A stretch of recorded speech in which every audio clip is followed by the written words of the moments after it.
Alegres, contentos, con mucha energía, los veo a todos sonriendo, listos para la palabra, ¿verdad?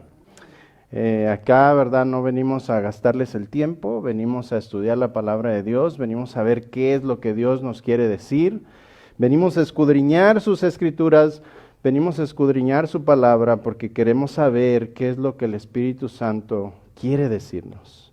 A eso venimos, hermanos. Así que no quiero gastar su tiempo aún más. Acompáñenme, por favor, al libro de Juan. Esta es nuestra penúltima. La pude alargar una predicación más. Y porque me di cuenta de dos textos tan hermosos y dije, tengo que pasar más tiempo en esto. Así que, hermanos, vamos a ir a Juan 21. Y esta va a ser nuestra penúltima exposición del Evangelio de Juan.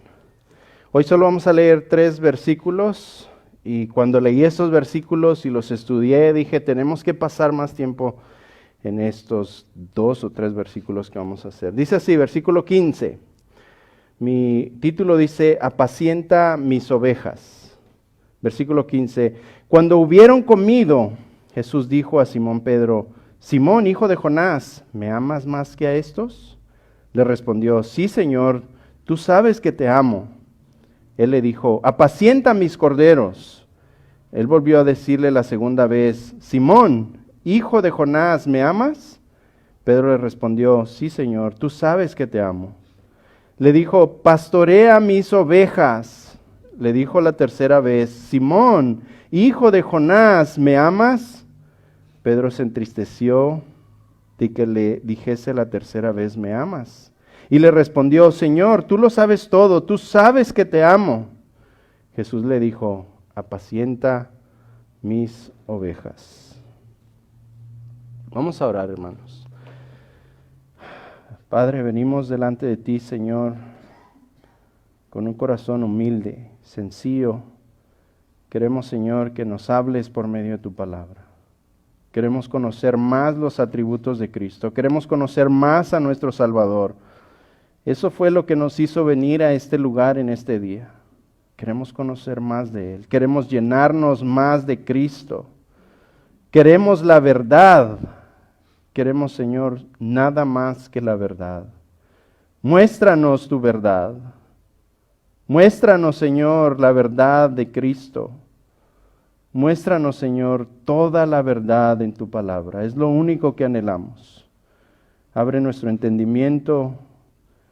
Y te pedimos, Señor, un corazón sencillo para que esta palabra caiga en un corazón donde haya tierra fértil y pueda dar frutos al 100 por 1. Te amamos, Señor. Glorifícate en este lugar, en este día. En el nombre de Jesús. Amén. Hermanos, yo titulé esta pequeña exposición, ¿me amas? Es una pregunta bien sencilla, pero bien profunda a la misma vez, ¿verdad? ¿Me amas? Cuando tú haces esa pregunta, estás cuestionando a alguien, estás poniendo a prueba el corazón de alguien en ese instante. ¿Me amas? Ahora imagínense esa pregunta 3 veces. Con alguien que tú sabes que no puedes fingir, no puedes mentir, estás desnudo delante de esa persona y esa persona te dice, ¿me amas? Y tú respondes como cualquiera respondería, tú sabes que te amo. Y el Señor vuelve a preguntar, ¿me amas? Y Pedro vuelve a decir, tú sabes que te amo. Y vuelve a preguntar una tercera vez, ¿me amas? Hermanos, a la traducción de nuestros idiomas perdemos la esencia de esa conversación, así que la vamos a estudiar con más detalle y yo sé que el Señor nos va a enseñar muchas cosas en este día. A veces las personas siguen y sirven a Jesús por las siguientes razones, escuche.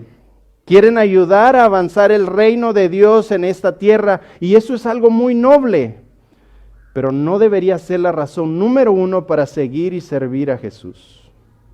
A algunos les encanta estudiar teología, doctrina, porque les gusta y les encanta enseñar la palabra precisa. Y eso es muy bueno, pero no debería ser la razón número 1 por el cual seguimos y servimos a Cristo. Muchos lo hacen porque obtienen una sensación de satisfacción.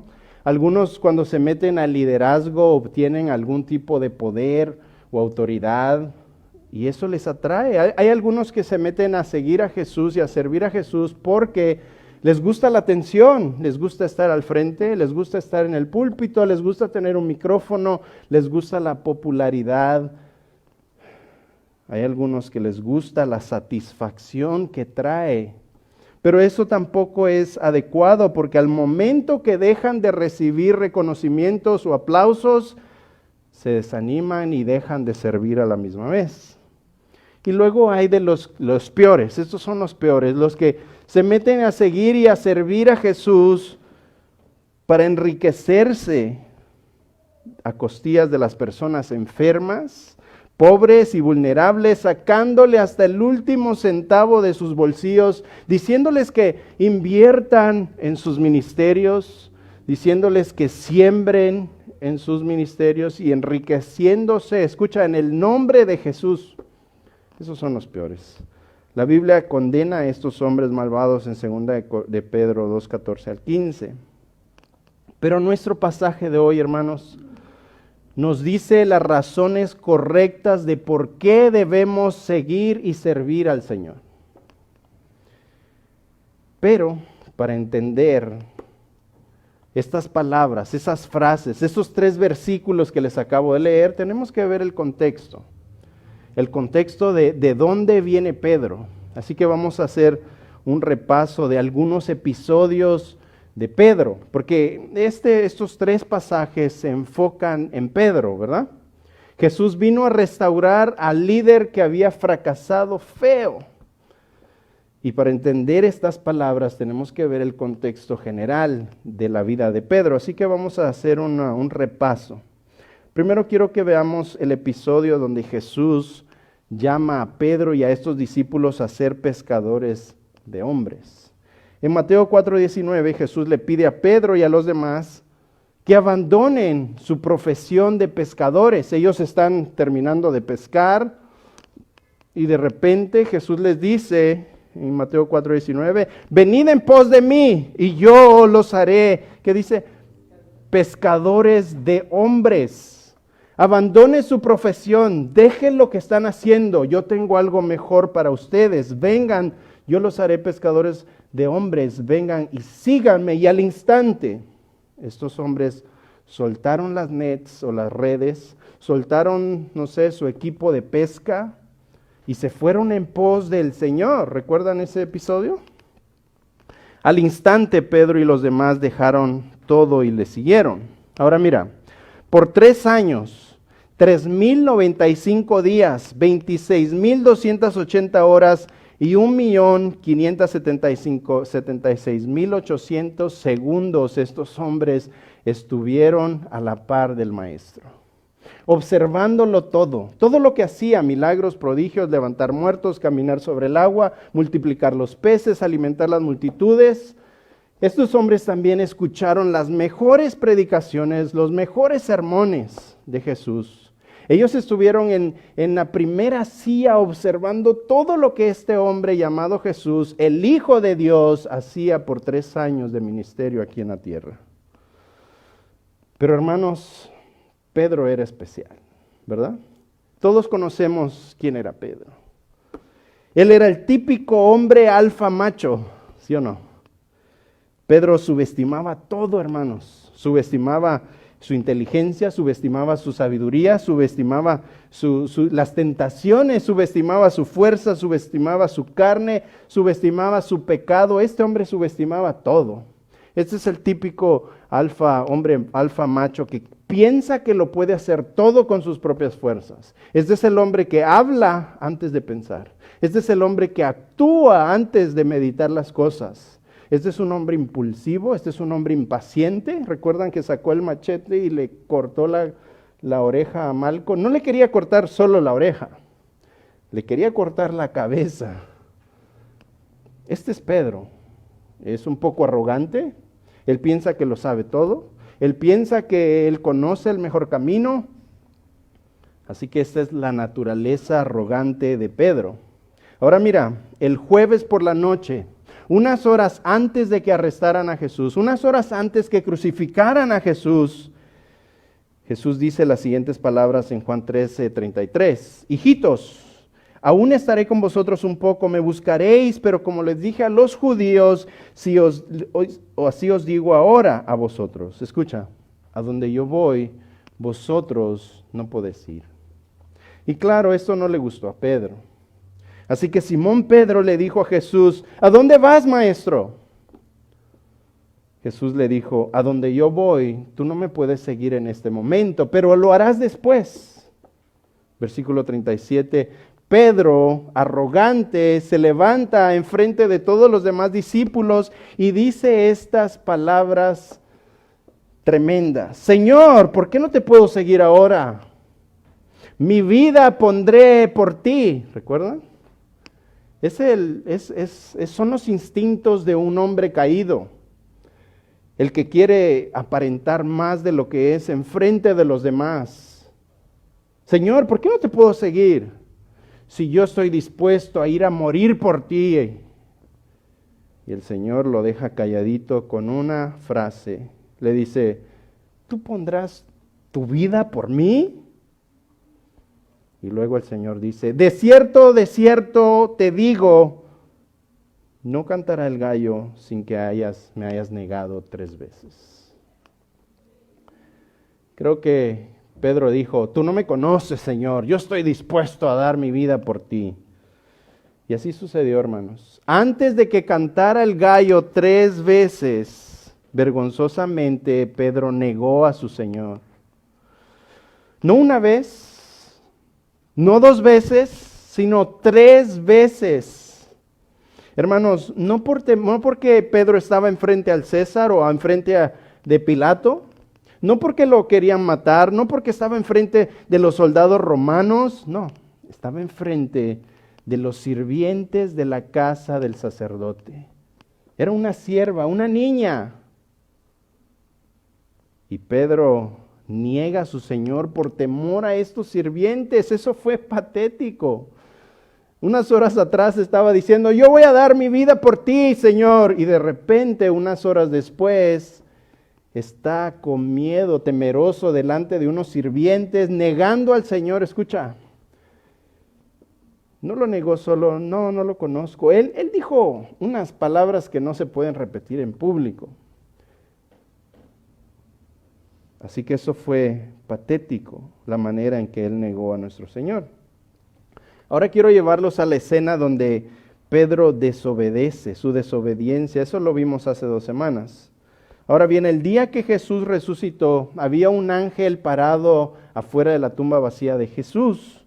Y él les dijo a las mujeres en Marcos 16:7, les dijo, id, decid a sus discípulos y a Pedro que él va delante de vosotros a Galilea, ahí le veréis como os dijo.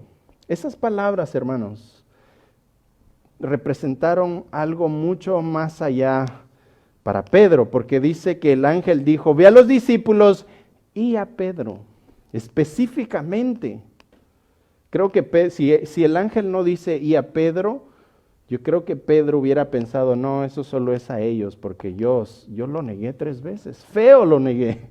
Y él me vio cuando yo lo negué la 3ª vez y cantó el gallo, crucé una mirada con él. Y eso ha de haber perforado, hermanos, lo más profundo de su ser. Y en ese momento él dijo, ya estuvo, estoy acabado, soy un fraude, no voy a servir ya al Señor. Soy un fracaso, ha de haber pensado Pedro. Así que Pedro creo que preguntó a la mujer que le llevaba el mensaje, oye, ¿estás segura que el ángel dijo, y a Pedro? Eso le va a levantar el ánimo a Pedro. Eso sin duda le aseguró que el Señor todavía no lo había desechado por ese fracaso desastroso. Ese mismo día, en Lucas 24:34, nos dice que Jesús se reunió en privado con Pedro para tranquilizarlo. Pero ahora, hermanos, en este episodio que vamos a ver ahorita, estos 3 versículos, es cuando el Señor viene a restaurar a Pedro al ministerio. Vino a restaurarlo como el líder de los 12, vino a restaurarlo como el apóstol para el Evangelio de Cristo. Pedro ya había visto a Cristo resucitado 2 veces y esta sería la tercera. Tal vez Pedro pensó, bueno, si él me iba a restaurar al ministerio, ya lo hubiera hecho en la primera reunión que tuve con él. O si no, en la segunda, pero ya yo creo que él ya no me va a usar. Ya no, yo creo que él va a encontrar a alguien que sea más leal, más fiel, más valiente. Y creo que Pedro todavía tenía serias dudas en sí mismo. Así que Jesús tiene que venir e ir a la raíz del problema para restaurarlo. Mateo 28:16 dice, los 11 discípulos se fueron a Galilea, escucha, al monte donde Jesús les había ordenado ir. O sea, en ese monte, en Galilea, ahí me voy a reunir con ustedes. Así que los discípulos contentos se van al monte de Galilea diciendo, bueno, allá nos vamos a reunir con el Señor y ahí nos va a dar más especificaciones. Pero Pedrito, ¿verdad? Pedrito siendo el más impulsivo, siendo el desesperado, el que no tenía paciencia, se cansa de esperar, hermanos. Se cansa de esperar y se va a la pesca. Versículo 3 dice, de este capítulo 21, dice, Pedro dijo, me voy a pescar. Hermanos, la palabra en griego implica, no solo me voy a la pesca, no me voy a pescar, implica regreso a mi vida antigua. Regreso a mi profesión de antes. Esto no es para mí. Yo le fallé feo al Señor. Yo creo que Él ya me descalificó. Yo creo que Él ya no me necesita. Yo creo que la regué tan feo que Él se va a conseguir a otro. Así que Pedro dice, me voy a pescar. Me voy de pesca. Me voy a lo que yo hacía antes. Me voy a lo que yo sí puedo hacer. Yo soy un experto pescador y sé pescar. Esto tal vez del Evangelio no era para mí. Y Pedro, siendo el líder de los demás dijeron, vamos también contigo, Pedro. Y se van de pesca. En vez de esperar al Señor ahí en el monte donde Él les dijo, hermanos, son instrucciones específicas. Vayan al monte y me esperan ahí. Y Pedro no pudo. Hermanos, pero ese no era el plan de Dios, ¿verdad? El plan de Dios era usarlos para expandir el Evangelio a toda nación, a toda lengua, a todo lugar, a toda esquina de la tierra. Pero estos hombres quieren hacer su voluntad. Así que Jesús viene a buscar a Pedro y los encuentra, hermanos, en una barca en medio de un lago, cansados, frustrados, desanimados, hambrientos, sin haber dormido, trabajaron toda la noche y no pescaron nada. Hermanos, eso es a donde la desobediencia nos lleva. Eso es a donde cuando salimos fuera de la voluntad de Dios, nos sentimos cansados, frustrados, abatidos, sin propósito, en medio de la mar, ahí flotando. No vamos a ningún lado, no llegamos a ningún lado, porque estos discípulos habían sobreestimado las palabras que Jesús les había dicho unas noches atrás, cuando Él dijo, separados de mí, nada podéis hacer. Y es exactamente lo que vemos. Estos hombres decidieron hacer su voluntad, irse de regreso a su vida antigua, salirse de la voluntad de Dios, irse de pesca, irse a su profesión, a lo que hacían antes, y se dan cuenta que fuera de la voluntad de Dios solo encuentran fracaso. Ellos pensaron, bueno, somos expertos en la pesca, vamos a agarrar el bote, vamos a pescar, vamos a hacer otra vez el negocio de la pesca. Hermanos, pero no contaban que fuera de la voluntad de Dios, ellos trabajan solos. Nada pueden hacer. Estos no pescaron ni un pescadito chiquitito, nada. La tiraron la red a la derecha, a la izquierda, enfrente, atrás, a todo lugar y nada. Es porque el Dios soberano dijo, ni un pescado se atreva a acercarse a esa red en ese momento. Jesús les dice, hey, se los encuentra, los ve pescando, todos frustrados y les grita, hey, tiren la red a la derecha. Y los pobres pescadores han de haber dicho, este pobre hombre no sabe. Toda la noche la tiramos a la izquierda, derecha, izquierda, todo lugar y nada, no hay pescados. Pero bueno, vamos a hacerle caso. La tiran a la derecha y ahí es donde vemos la escena de los pescados predestinados para entrar a la red de Pedro. Y creo que todos los pescados se pelearon para entrar en esa red y se metieron ahí y no podían sacar la red de tantos pescados. Y Juan dice, ese es el Señor, yo vi, y eso ya lo hizo antes. Y Pedro se pone la bata, la túnica de predicador y se tira al mar y empieza a nadar porque él quiere llegar rápido donde está su Señor, ¿verdad? Luego vemos que él llega donde está su Señor. Llegan los demás con la barca, con todos los pescados, y es Pedro quien va y agarra los pescados. Era un hombre fuerte, porque dice que él solo sacó todos los pescados a la orilla. Y Jesús les dice, traigan unos de esos pescados. Él ya tenía el fuego preparado, ya había hecho huevitos, platanitos, frijolitos.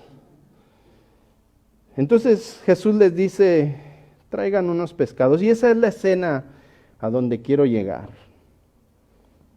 Al llegar a la orilla, Jesús les está preparando ya el desayuno. El ofendido sirviéndole a los ofensores.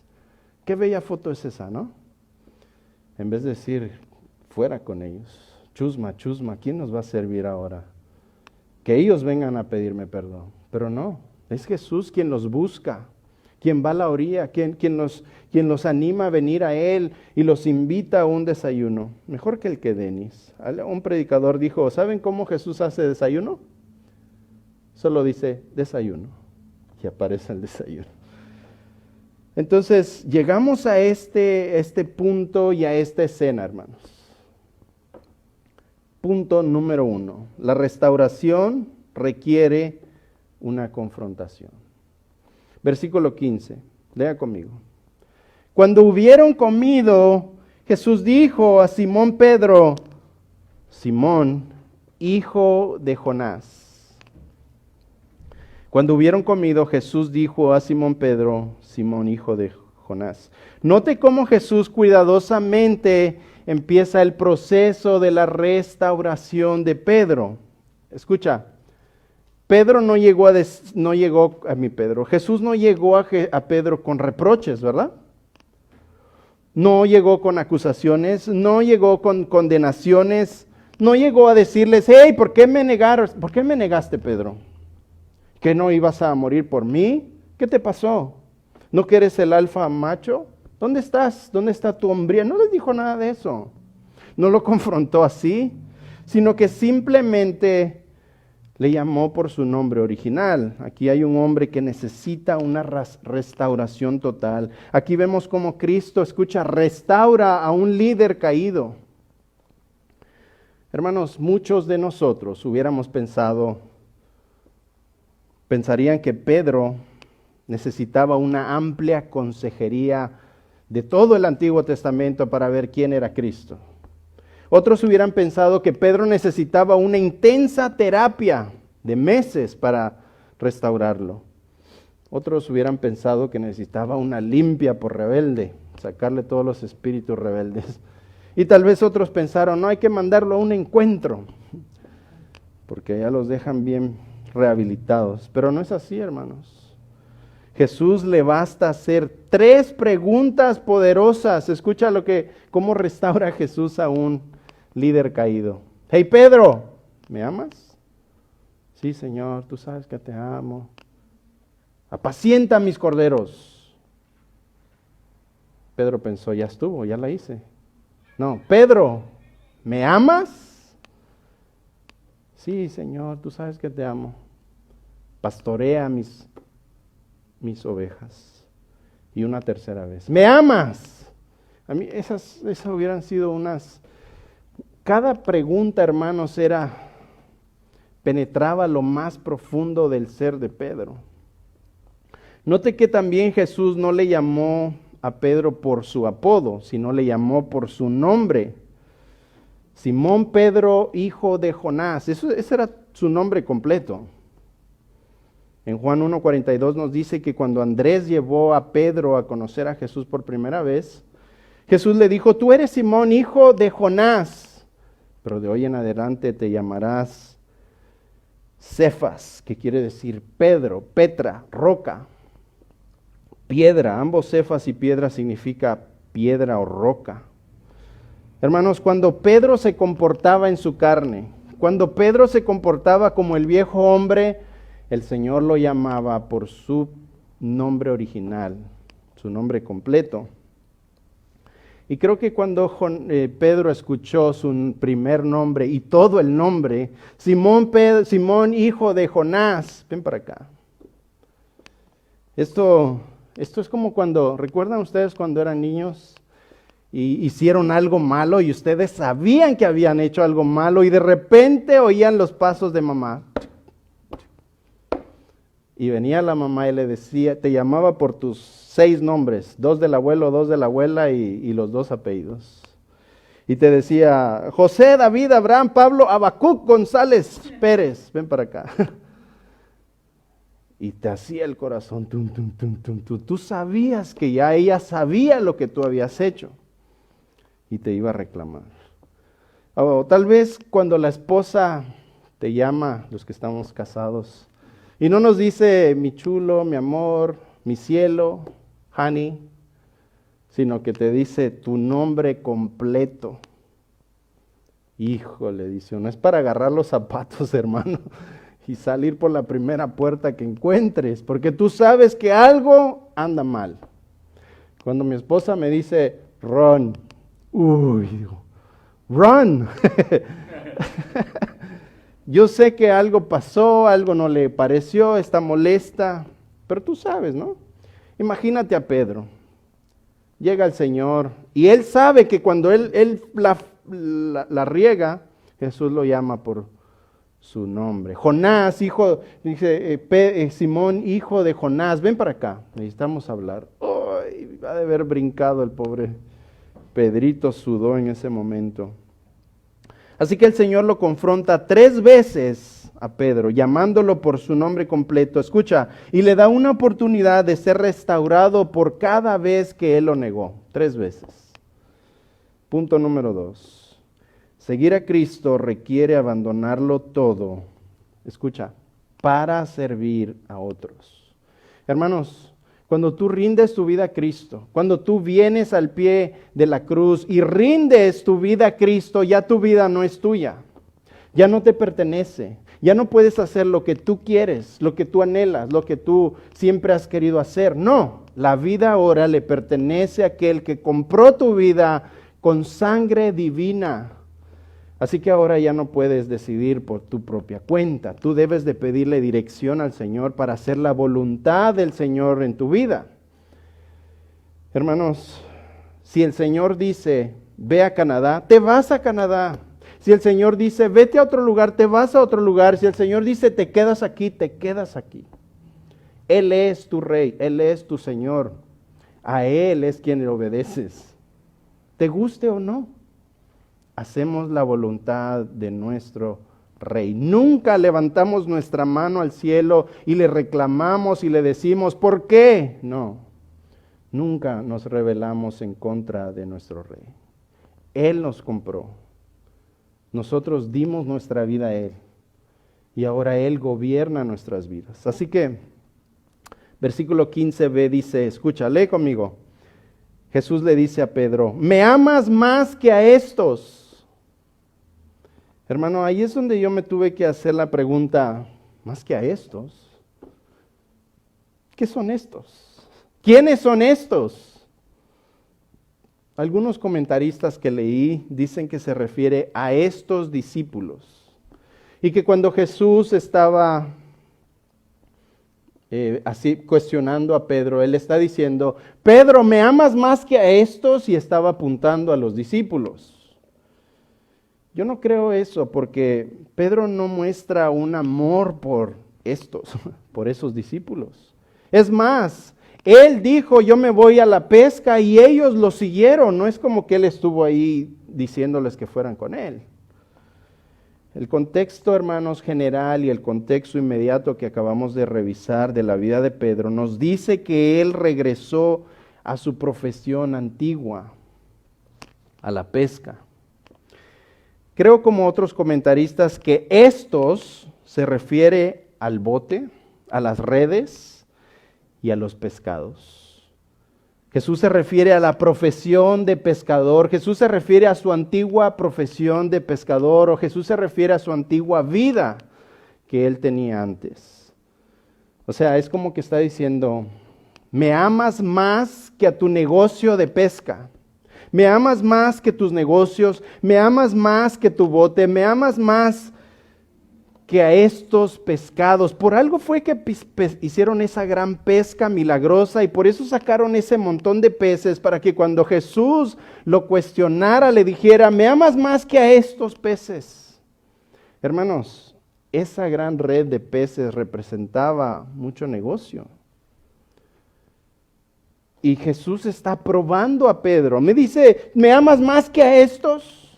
¿Me amas más que tu negocio? ¿Me amas más que tu bote? ¿Me amas más que tu profesión de pescador de peces? ¿Me amas más que lo que estás haciendo? ¿Me amas más que tu vida antigua? Es como decir esto. ¿Estás dispuesto a dejar esto por seguirme a mí? ¿Me amas lo suficiente como para dejar esto?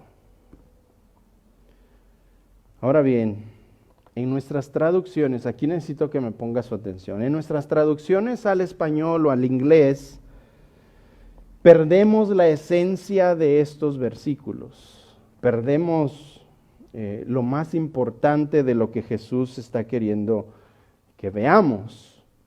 Escuche bien, en el griego hay 3 palabras para describir amor.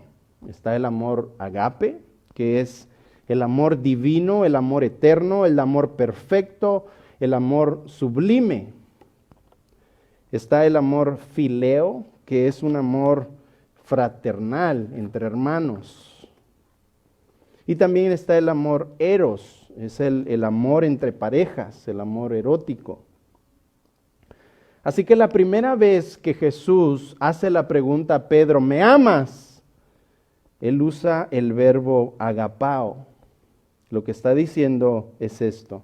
Pedro, ¿me amas con el amor más alto, más sublime, el amor perfecto, el amor eterno? ¿Me amas con ese tipo de amor? Esa es una pregunta crítica para Pedro. Ahora bien, ¿por qué Jesús usa este verbo agapao para hacer la primera pregunta? Creo que Jesús, hermanos, estaba probando la naturaleza impulsiva y arrogante de Pedro. Recordemos que fue Pedro el que arrogantemente se levantó enfrente de los demás discípulos y dijo, Señor, ¿por qué no te puedo seguir? Yo iré contigo hasta la muerte. ¿Recuerdan? Era un hombre pedante, era un hombre arrogante. Hermanos, pero solo fue una emoción. Solo fue una emoción impulsiva. Porque lo demostró después, unas horas después, que negó al Señor Jesús enfrente de él.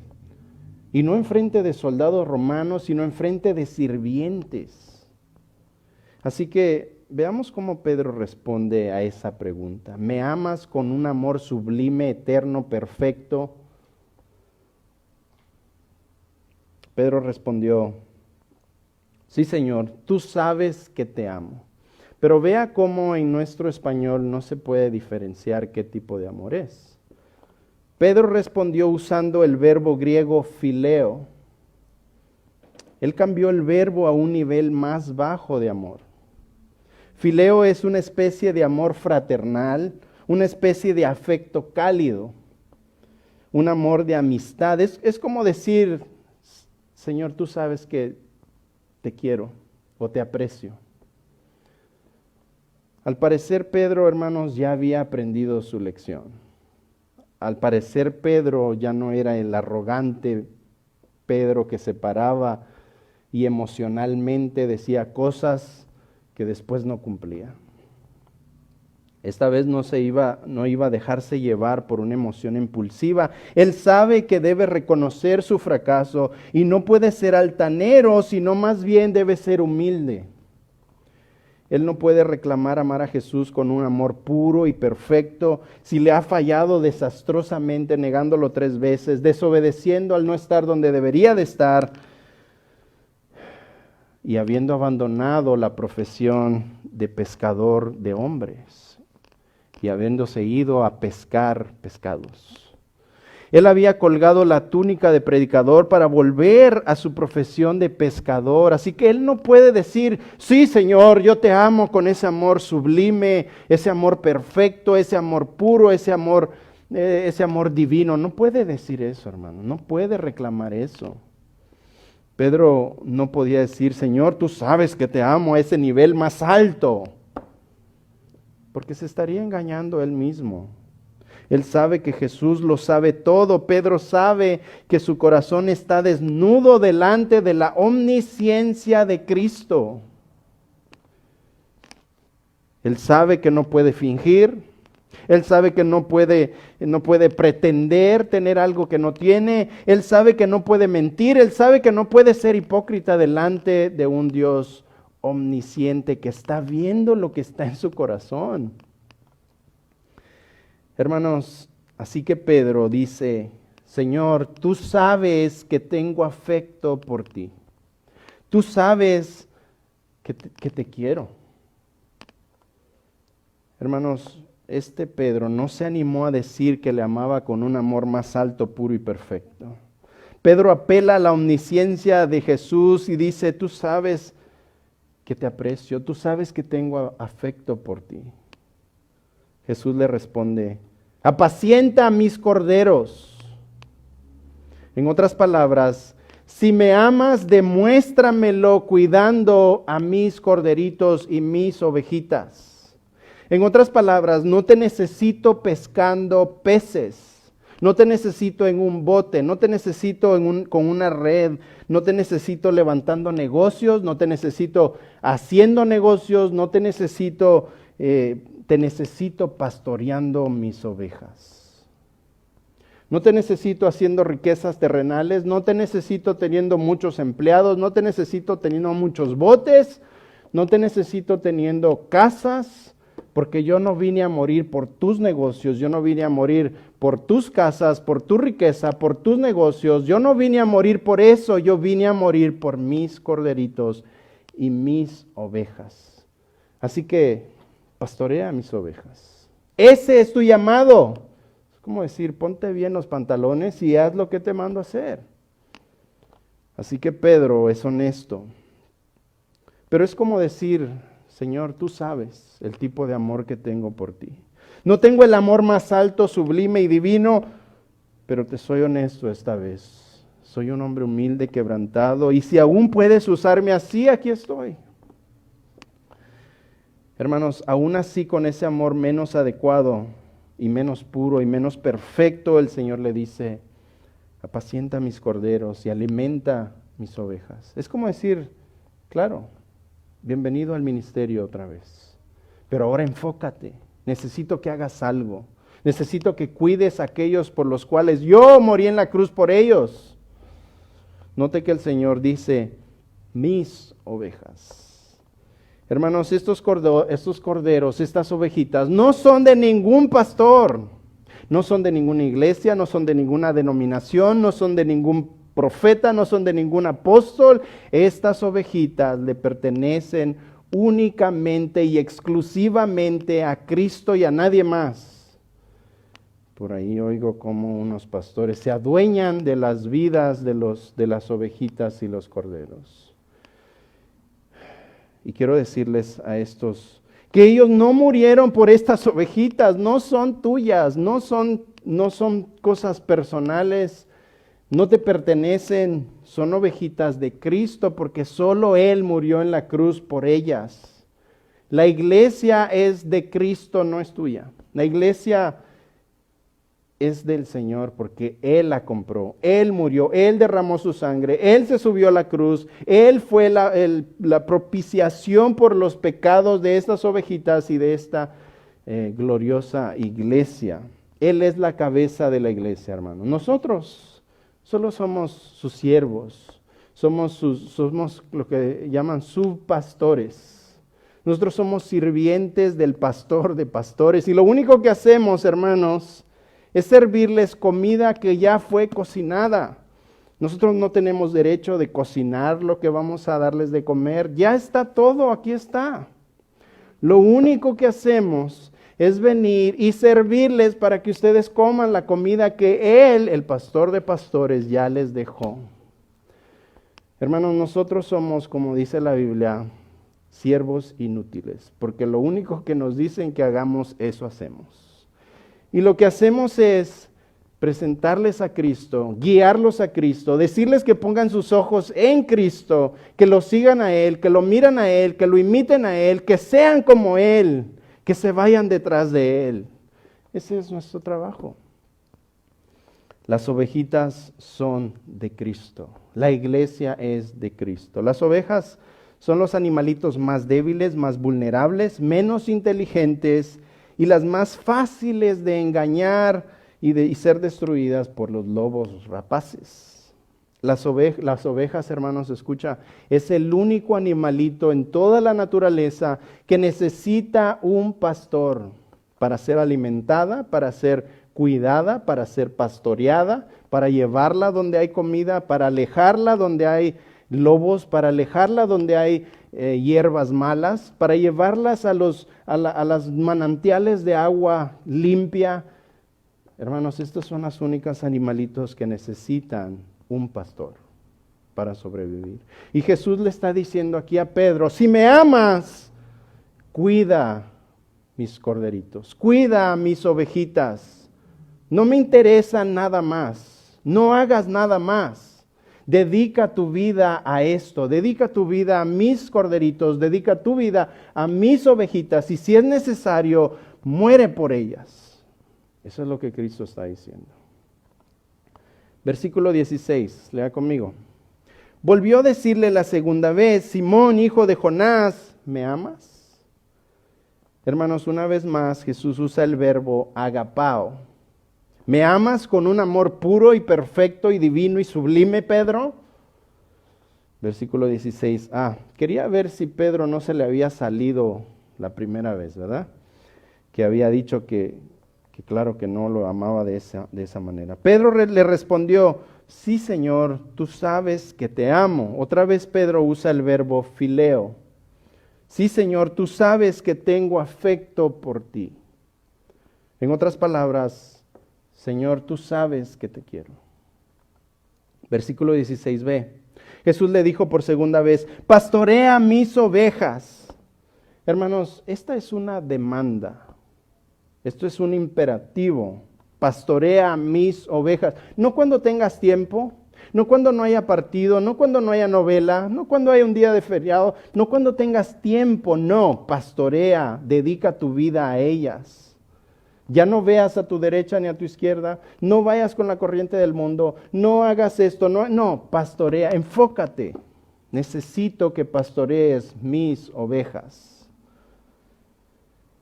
No más botes, no más redes, no más negocios, no más pescados. Dedícate a pescar hombres, ovejitas. Necesito que seas un pastor, no un pescador de peces. Ese es tu llamado. Versículo 17. Le dijo la tercera vez, Simón, hijo de Jonás, ¿me amas? Jesús ahora, escucha, ahora Jesús baja el verbo a fileo. Simón, hijo de Jonás, ¿realmente tienes afecto por mí? Simón, hijo de Jonás, ¿realmente me quieres como dices que me quieres? Note que Jesús aún cuestiona ese tipo de amor más bajo de Pedro. Es por eso que el verso 17b, Pedro se entristeció de que le dijese la tercera vez, ¿me amas? Y le respondió, Señor, tú sabes todo, tú sabes que te amo. Otra vez Pedro usa el verbo fileo, tú sabes que te aprecio. Hermanos, esta vez Pedro apela una vez más a la omnisciencia del Señor. Pedro está diciendo, estoy desnudo delante de ti. Tú sabes lo que hay en mi corazón, mira lo que hay en mi corazón. No puedo fingir, no puedo pretender, no puedo engañarte, no puedo mentir, no puedo ser hipócrita. Mira si lo que hay en mi corazón es verdadero. Si este amor que no es tan alto ni sublime como el que tú me estás pidiendo es verdadero. examínalo, mira mi corazón, ve lo que hay en él, escudriña mi corazón, ve lo que hay ahí, y si este amor más débil, más propenso, más frágil, te sirve para algo, úsalo. Tú sabes que te quiero, son las palabras de Pedro.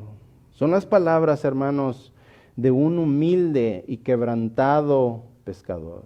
Ya no es el arrogante Pedro, ya no es el impulsivo Pedro. Él ha reconocido quién realmente es, y para ser restaurado, él tiene que ser confrontado, y él tiene que darse cuenta que no puede hablar solo por hablar, no puede hablar por una emoción, no puede hablar por un sentimiento. Él tiene que examinarse y saber qué tipo de amor realmente le está ofreciendo al Señor y ser honesto con Él. Señor, tú sabes que te aprecio, tú sabes que tengo este tipo de amor por ti. No tengo ese amor sublime, perfecto y puro que tú me estás pidiendo, pero tengo este. Y lo que nos dice eso, hermanos, es que Pedro se ha convertido de un hombre arrogante e impulsivo a un hombre humilde y sencillo que reconoce. Jesús por tercera vez demanda: apacienta mis ovejas. Si realmente me amas de esa forma, si realmente tienes esos sentimientos por ti, si realmente me aprecias, apacienta mis ovejas. Vamos, haz tu llamado, apaciéntalas. Jesús había puesto su vida por estos corderitos y estas ovejitas, y ahora, hermanos, se las está encargando a Pedro. Y él quiere asegurarse que Pedro, que el amor menos sublime y perfecto y puro que Pedro tiene es genuino. Jesús dice: estas ovejitas me costaron mi vida, me costaron estar en mi reino, en mi trono. Me costaron toda mi sangre, me costaron venir y hacerme siervo, y no solo siervo, sino el siervo más bajo, y estar dispuesto a morir, y no solo a morir en una cruz y ser golpeado por los romanos, sino más bien recibir la furia y la ira de Dios en esa cruz. Así que estas ovejitas me costaron mi sangre. Cuídalas, Pedro, pastoréalas, aliméntalas. Apaciéntalas, no hagas más nada. Dedícate a ellas. Dedica tu vida a mis corderitos. Dedica tu vida a mis ovejitas y nada más. Hermanos, todos podríamos haber pensado que el Señor iba a descartar a Pedro y conseguirse a alguien más valiente, más leal. Pero no es así, ¿verdad? El Señor lo perdonó, lo amó y lo restauró al ministerio. Realmente el Señor ha depositado, hermanos, el tesoro más grande del cielo, del reino de Dios, en vasos de barro, en tazas de barro.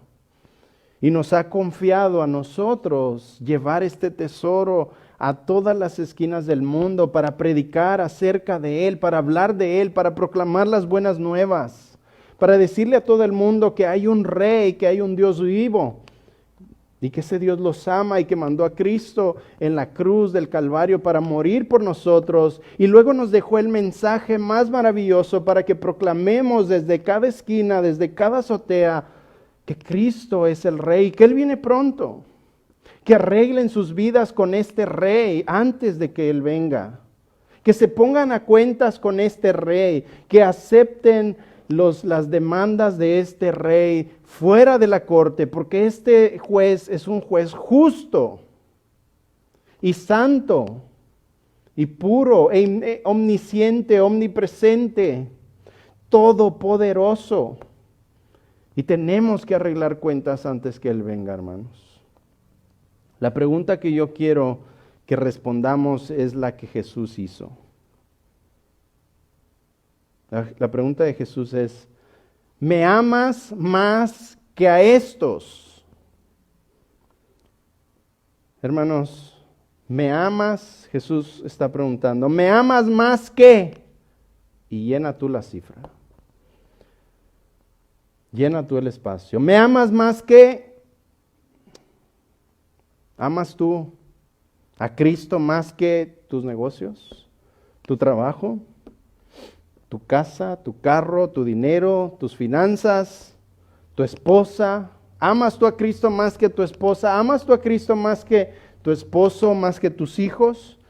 ¿Amas tú a Cristo más que tus sueños? ¿Amas tú a Cristo más que tus planes? ¿Amas tú a Cristo más que tu éxito? ¿Amas tú a Cristo más que a tu vida?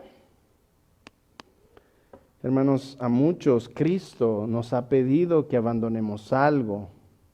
Y nos ha dicho muchas veces, ¿me amas más que a esto? Y nosotros no queremos abandonar esto. Y somos como Pedro y los discípulos que preferimos irnos al mar a pescar, fuera de la voluntad de Dios, y andamos cansados y abatidos. ¿Y por qué me va tan mal? ¿Y por qué me llueve sobre mojado? ¿Y por qué esto? ¿Y por qué lo otro? Porque estás fuera de la voluntad de Dios. Hermanos, si vas a rendir tu vida a Cristo, que sea el 100% de tu vida, no solo el 50, 70, 80, 90, 95, 99.9999%, no. Hermano, es todo o nada. Con Dios es todo o nada. O eres frío o eres caliente, pero no eres tibio. O eres blanco o eres negro, pero no eres gris.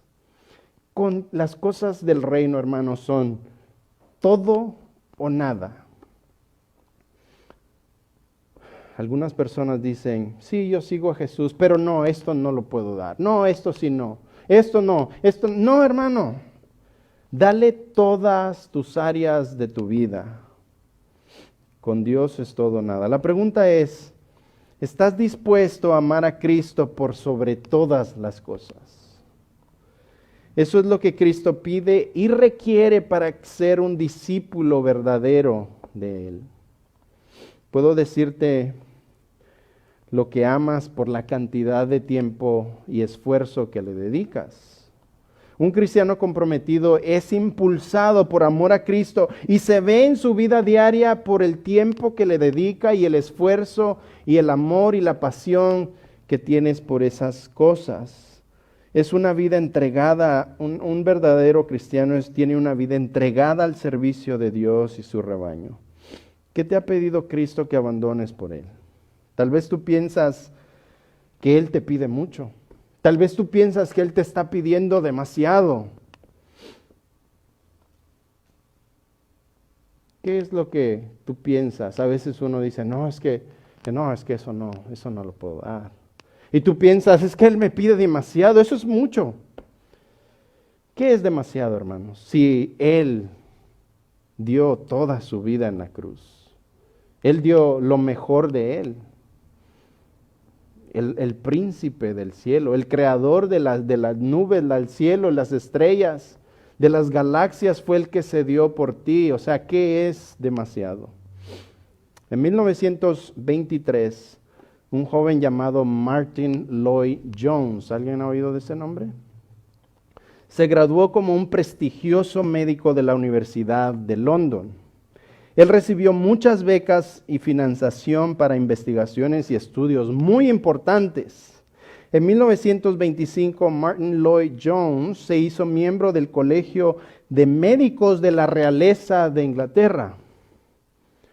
Mientras el exitoso doctor asistía a la capilla de Westminster, escuchaba un sermón de John Hutton.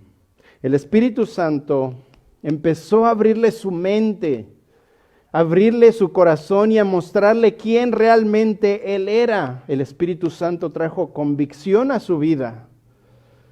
Le mostró el pecado y le mostró lo lejos que estaba de Dios. Y en ese mismo momento Dios regeneró su alma, su mente y su espíritu y lo transformó y hizo algo nuevo de este joven médico.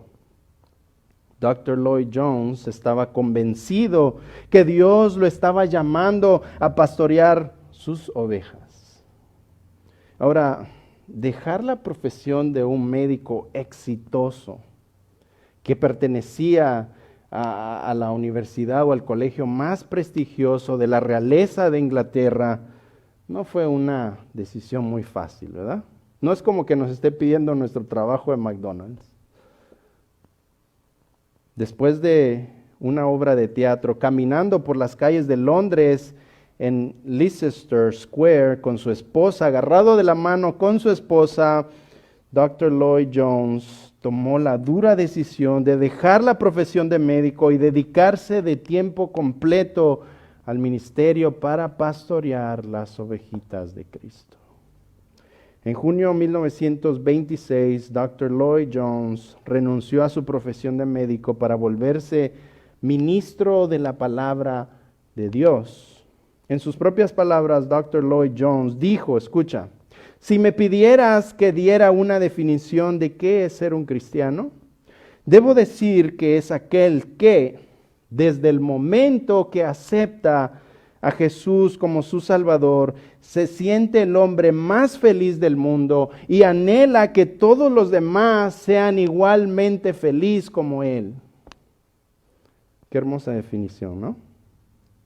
En una ocasión le preguntaron a Dr. Lloyd Jones, ¿qué lo llevó a tomar esa decisión tan difícil que para muchos era muy loca? Era descabellada y no hacía sentido dejar esa profesión tan exitosa como médico para ser pastor. Dr. Lloyd Jones respondió, me di cuenta que yo estaba curando a hombres para que fueran a pecar aún más en sus vidas. Y luego agregó, por eso me convertí en doctor de sus almas. Dr. Lloyd Jones es conocido, hermanos, como uno de los más grandes predicadores del siglo XX. Hermanos, muchas veces el Señor no nos pide cosas que no nos importan. Él nos va a pedir cosas que son importantes en nuestras vidas. Él nos va a pedir que abandonemos prestigiosos carreras, cosas que realmente son difíciles de despegarnos de esas cosas. Pero es porque Él nos va a usar para algo eterno. Él nos va a usar para llevar el reino de Dios a los corazones de muchas personas. Y eso no afectará solo una vida entera, sino toda la eternidad. Hermanos, ahora tú dime, ¿qué vale la pena? ¿Salvar almas para Cristo? Eso vale la pena. Eso es lo que le está pidiendo a Pedro. Eso es el ejemplo que le pidió a este pastor llamado Martin Lloyd Jones. Y al ser obediente, hermanos, Él bendice. ¿Qué te está pidiendo a ti el Señor? ¿Qué te está pidiendo abandonar de este mundo que sea demasiado para ti? Él nos llama a alimentar y pastorear sus corderitos y sus ovejitas para que afectes la vida eterna de ellos. Ahora, tú y yo no salvamos a nadie. Eso hay que dejarlo claro. Lo único que hacemos nosotros es llevar el mensaje de las buenas nuevas de Cristo. Y cuando ese mensaje de salvación penetra en los oídos muertos de alguna persona, Dios hace la obra, Dios regenera a esa persona, Dios le da vida, Dios lo trae a Cristo para que se arrepienta y viva para Él. Nosotros, hermanos, simple y sencillamente debemos obedecer de pastorear y alimentar su rebaño. De eso se trata.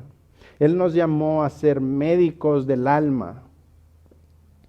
Conclusión, 2 cositas pequeñas. Primero, amar a Jesús requiere que seamos restaurados. Todos necesitamos ser confrontados, hermanos, para ser restaurados. Muchos allá afuera y muchas personas que están involucrados en falsas religiones o en falsos movimientos, cada vez que pongo un mensaje que es confrontador en las redes sociales, me dice, oiga, ¿y usted por qué mejor no solo se dedica a hablar del Evangelio y hablar del amor y que Dios los ama y todo esto? Hermanos, el Evangelio confronta. El verdadero Evangelio nos saca de la comodidad. El verdadero Evangelio nos arrincona en un lugar y nos pone 2 caminos y nos dice, decide, vas en este camino de muerte y yo te ofrezco vida eterna. Si rindes tu vida a Cristo, Muchas veces trato de explicarle a la gente que no es que estoy juzgando, es que quiero que ellos sean confrontados con el Evangelio para que tomen una decisión y sigan realmente a Cristo. Hermano, alguien me dijo, hermano, no juzgue. Y yo en mi mente estoy pensando, bueno, todos los cristianos, antes de presentarle el Evangelio tenemos que hacer un juicio, ¿verdad? Tenemos que decir, esta persona no está viviendo conforme a las reglas de Dios. Esta persona es un pecador y si no le presento el Evangelio se va a morir y se va a ir al infierno. Ya juzgaste. Ya juzgaste que esa persona necesita conocer a Dios.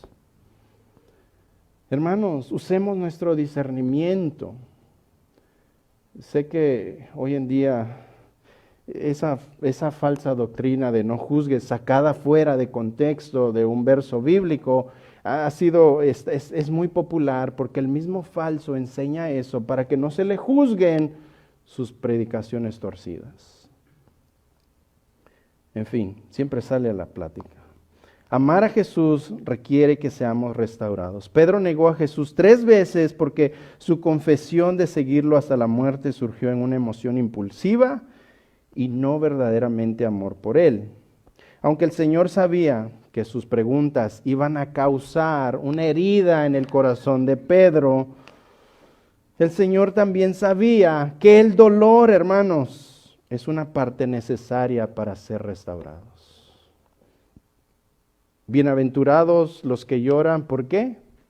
Porque ellos serán consolados. ¿Por qué lloran, hermanos? Lloran porque ven su pecado.